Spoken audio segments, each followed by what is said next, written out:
পা দিয়ে। এবার আমাদেরকে এই আতস কাজে দেখতে দেখতে বলছে যে বাড়ার ক্ষত মুখের ভেতরে কতটা গভীর হয়েছে। তো দেখলাম কোনো গভীর হয়নি। এইবার এই ক্লিপটাকে ওখানে নিয়ে যেতে বলছে, দিয়ে ওইটাকে ধরে নিল।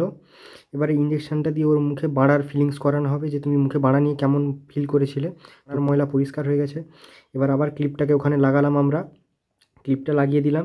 ক্লিপটা লাগানোর পর আবার ইঞ্জেকশনটা দিয়ে বাড়াটাকে বাড়ার ময়লা পরিষ্কার করে হলো। আসলে ওর বয়ফ্রেন্ডের বাড়ায় খুব ময়লা ছিল।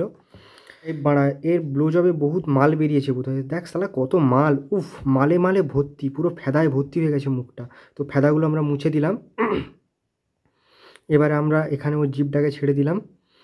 তো এবারে ওকে আমরা একটা ইঞ্জেকশন টাইপের কিছু দেবো, জল দিয়ে ওর মুখটাকে ভালো করে ফেদায় ভরিয়ে দিলাম, সরি জলে ভরিয়ে দিলাম। এবার বললাম তুমি ফেদা নিয়ে যেমন কুলকুচি করো করতে থাকো। আর আমরা ফেদাটাকে মুখ থেকে প্রেস করে বের করে দিলাম। তো এবার ওর মুখটা ফেদা ফ্রি হয়ে গেল। এবার এই করে ক্লিয়ার করে দিলাম এবং দিদি খুব